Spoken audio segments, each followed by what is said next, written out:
Lenovo's Legion 5 has been one of the best mid-range gaming laptops for years, but now it's smaller, 20% lighter, faster, has a new OLED display, and delivers the best battery life of any Lenovo gaming laptop ever. But depending on the configuration you pick, you could be trading away performance, battery life, or thermals. That's why I've got both the AMD and Intel versions here, so you can see how they compare and find out which version's best for you. Apart from the CPU difference, both of my laptops have the same specs. The Intel version has more cores and threads than the AMD model, but Intel costs more too. Both of mine have 15.1-inch OLED screens, but there's also a lower tier version with last-gen processor and a slightly bigger 15.3-inch IPS screen that weighs more. So there are plenty of customizations you can make when ordering with the link below, which will affect the final price. And if it has a good sale, we'll list it on our gaming laptop.deals website so you can save money. My Intel and AMD laptops are the same size, but the lower tier version with the IPS screen is a little thicker and heavier. The 15.1-inch models I've got feel very portable. Both laptops were around 4.3 pounds or 2 kilos by themselves, increasing to almost 6 pounds or 2.7 kilos with their 245-watt chargers included. The difference in weight between the Intel and AMD models is insignificant, but last year's Legion 5 was around 26% heavier, so there's a substantial weight reduction this year. With the chargers included, it's still about the same weight as their biggest 16-inch Legion 7i, though that's a more premium model and costs more too. The whole laptop comes in Lenovo's Eclipse Black finish, and it's got an aluminum lid, but the rest is plastic. Build quality feels good overall. There's some flex to the keyboard and lid if you're pushing hard, but it's great in normal day-to-day use, and the screen doesn't flop around when typing. The front of the lid sticks out a bit, making it super easy to open with one finger, and the screen goes the full way back. The hinges flex a little if the screen gets pushed back too far, so avoid trying to go beyond 180 degrees. Otherwise, the hinges move very smoothly and feel great. Fingerprints show up on the dark finish, more so on the lid, but it was easy to clean with a microfiber cloth. My keyboards have 24 zones of RGB backlighting, but it's also available with white lighting only, and all keys and secondary functions get lit up. You can cycle through the first 6 lighting effects with the function and spacebar shortcut, but unlike higher tier Legion laptops, there's no shortcut for adjusting keyboard brightness. That can only be done through the included Legion Space software, which is the control panel for the laptop. This also lets you customize the effects, and you can drag them around to change the order you cycle through them with the spacebar shortcut. I like how the keyboard feels to type with. Just like all other Legion laptops, it has a clicky feel.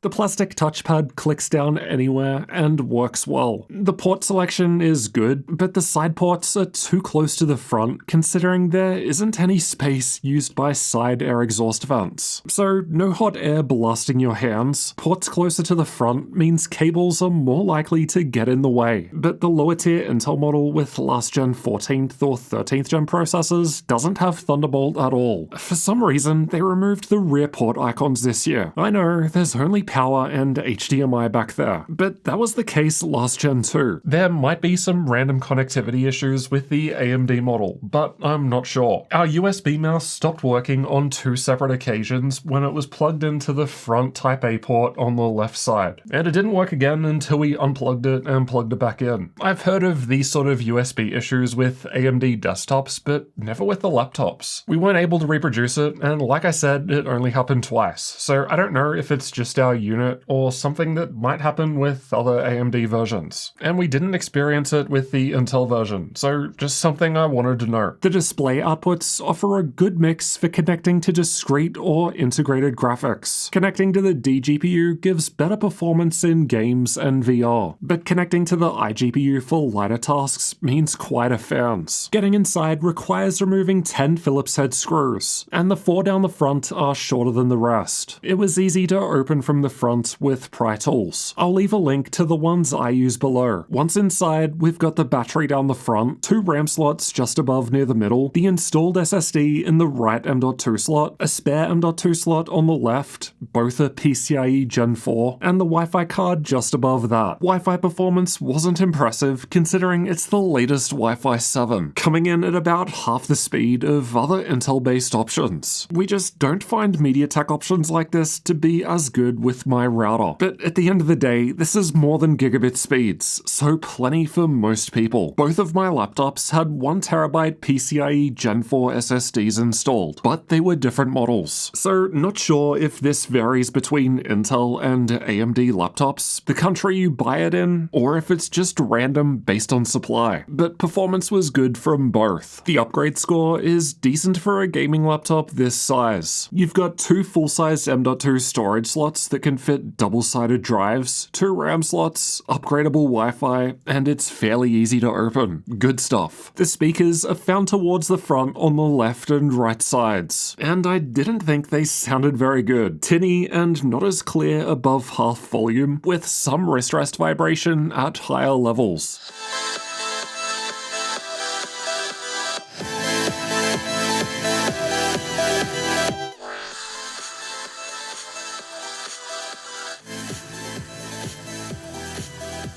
What doesn't make sense to me is I'm currently working on a review of Lenovo's lower tier lock, and that cheaper laptop speakers sound better than the Legion 5. Subscribe for that review. The Latencymon results weren't great in a 5-minute idle test on either the Intel or AMD version of the laptop. My Legion 5s are powered by a 4-cell 80Wh battery, but the lower spec versions also have the option of a smaller 60Wh battery, so expect less runtime with that. The Legion-based software gives you the option to automatically lower the screen's refresh rate to 60Hz to save power when you unplug the charger, which is why the screen flashes black, and it goes back up to 165Hz when you plug back in. You can manually swap the refresh rate at any time with the Function plus R shortcut. You can also limit the battery's maximum charge level to 80% in the Vantage software to help the battery last longer, as keeping it fully charged all the time can degrade it. But this can't be enabled at the same time as rapid charge, and you can also make the battery charge slower overnight, again to help improve longevity. Battery life was great from both of my laptops, but AMD lasted a lot longer than Intel. The AMD version lasted 47% longer in the YouTube video playback test, and 30% longer while running a game, which is a huge difference from 2 laptops that are the same apart from the processor. Regardless, the Intel laptop still offers above average runtime when compared to other laptops with an Intel HX processor, but the AMD version is the longest runtime we've seen out of any Lenovo gaming laptop. The Intel model only lost 12% of its battery charge while asleep for 24 hours, while the AMD model lost 14%, but this isn't a fair comparison with the other laptops, as it depends on the size of the laptop's battery. Here's how much battery power was lost on average per hour, which is a fair comparison. I expected the AMD laptop to drain slower, given how much more power efficient it was in the battery life tests, but both are excellent compared to most other laptops. Let's check out thermals next. The CPU and GPU are covered by a standard cooler with a heat pipe shared between them. The Intel model has a slightly bigger cooler, I'm guessing to cover the chipset or something, and that explains why it's slightly heavier. Air comes into the fans through the holes on the bottom panel and gets exhausted out of the back, so no hot air blowing on your mouse hand. The Legion Space software lets us swap between different performance modes, which from lowest to highest are quiet, balance, performance, and custom. Performance and custom modes automatically apply this overclock to the GPU to boost performance. You've got the option of using it in balance mode, but not quiet mode. In custom mode, you can either enable extreme mode or create your own profile to tweak power and temperature limits. We've tested custom in both extreme mode and with everything manually maxed out to see the differences. The power button stays on one of these colors so you can always know which performance mode you're in, and you can swap between them at any time with the Function plus Q shortcut, though you have to manually allow custom mode in the space software. Starting out with the Intel laptop, the internal temperatures were fine at idle, and then get warmer with a combined CPU and GPU stress test running, which represents a worst case full load scenario. Extreme mode was a little warmer than performance, but it performs better too. It runs warmer if we manually set everything to max, and it's a fair bit warmer if we run with the lid closed. Keep in mind, Nvidia's thermal throttle limit is 87 degrees Celsius, and we're close to this with the lid closed, so depending on your ambient room temp, you might lose some performance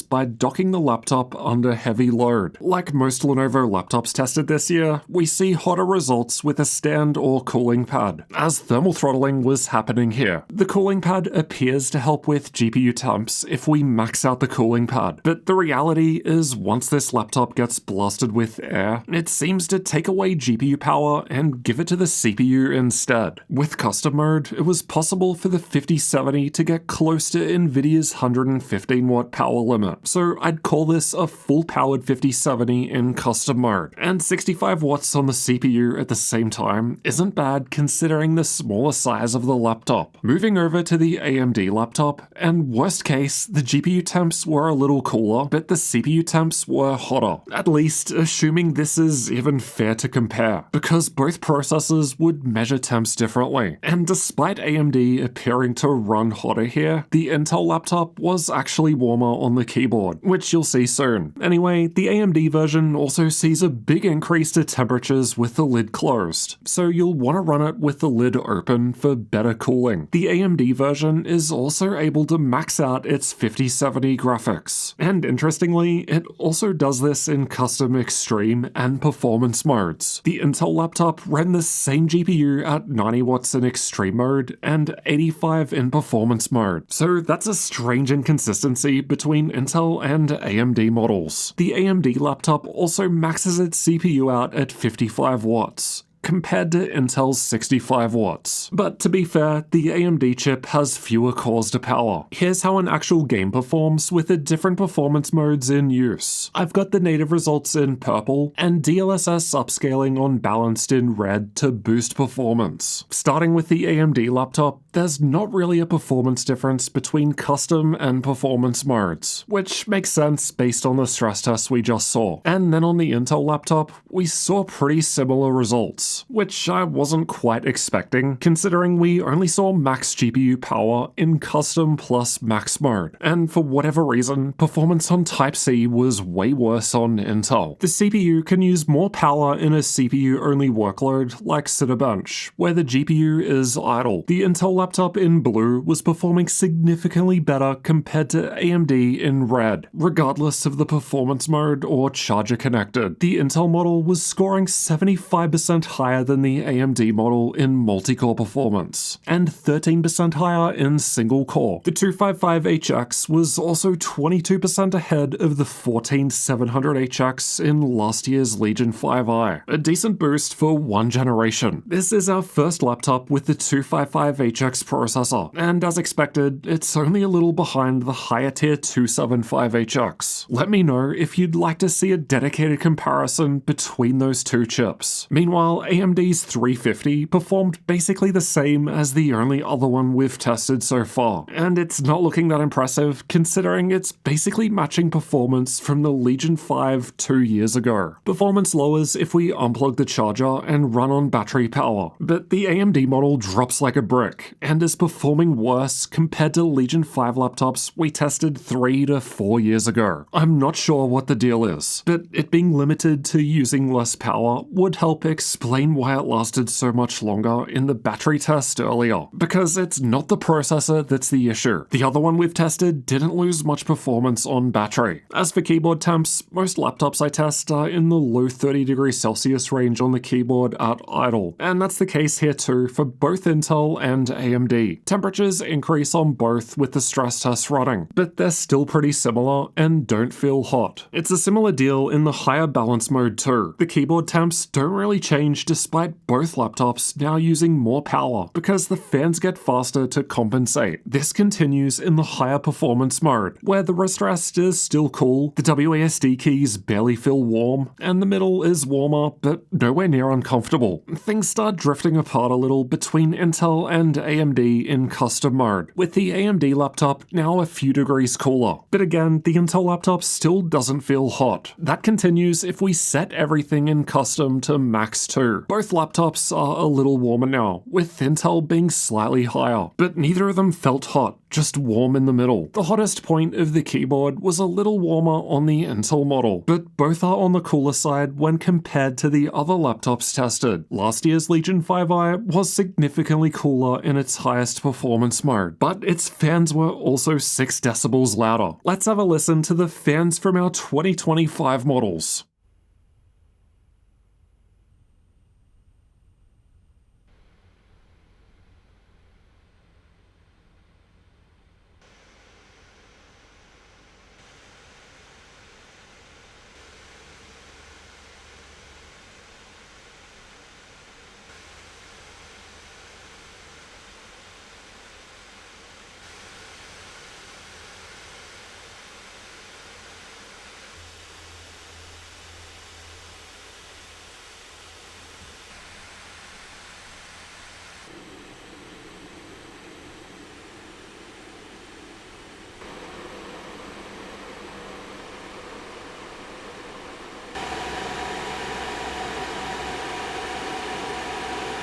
Both the Intel and AMD models were mostly silent when idling in quiet mode, but the fans kicked on from time to time, though they were still quiet. Fan noise was much the same on both Intel and AMD laptops when under load. The only difference was Intel was a little louder in balance mode, but ultimately the fan noise from this year's Legion 5 was on the lower side when compared to most other laptops tested, and that's especially true against last year's version. Don't forget the 2025 models are smaller too, and although the internals could get a little toasty, the keyboard never felt hot to the touch. You could absolutely run games in balance mode and still get a great experience with much less fan noise. Alright, screen next. The Legion 5 is available with 2 different screen options. There's the 15.1-inch OLED panel that both of my laptops have, and a slightly bigger 15.3-inch IPS panel that doesn't seem to be available in my country yet, so I haven't been able to test it, but it doesn't sound too bad based on the spec sheet. The OLED panels that I've got look great. Vibrant colors, deep blacks, the usual benefits that OLED panels offer. The panel is advertised at 500 nits, which is basically what we measured at full brightness in SDR mode, while HDR was slightly brighter in the red bar. The OLED panels Lenovo are using this year are a bit brighter compared to most other OLED laptops that we've tested. You'll need to look at mini LED if you want significantly brighter, but this is a decent improvement over previous generations of Legion 5. Running an OLED at higher brightness increases the concern for long-term burn-in, but the Vantage software does at least have some basic options to help mitigate that, though only the dark mode option was on by default. Other negatives of OLED panels include PWM flickering, which can give some people a headache after long use, though it was way less obvious with this new 15.1-inch panel compared to the biggest 16-inch panels. The glossy screen is something else to be aware of, as it's more reflective and can be annoying if you're working in a bright environment. Screen response time was fast. OLED panels are super fast, and that's the case here too, with most transitions occurring in less than a millisecond. It's slightly behind most of the other OLED panels tested, but it's still super fast compared to previous non-OLED generations of the Legion 5. There's not much difference in the total system latency test, which is the amount of time between a mouse click and when a gunshot fire shows up on screen in Counter-Strike 2. Both laptops have the same screen and GPU, so the CPU difference doesn't change much, and they're faster compared to previous generations. Unfortunately, neither of the Intel or AMD versions have advanced Optimus, so if you want to turn Optimus off for better FPS in games, you'll have to use the traditional MUX switch and reboot. Neither laptop has adaptive active sync or FreeSync with Optimus on, and with Optimus off, there isn't any G-Sync either. I asked Lenovo about it, and long story short, it's a limitation of the 15.1-inch OLED panel, so screen tearing is possible, but it wasn't obvious to me while playing. I suppose Advanced Optimus and using the Mux switch aren't as important since Microsoft's queso update anyway, especially when running games at the 2560 by 1600 resolution of the screen. The AMD version has a 1080p camera above the screen, and it has IR for Windows Hello Face Unlock. How it sounds while typing on the keyboard, and it's got a physically sliding privacy shutter switch on the side.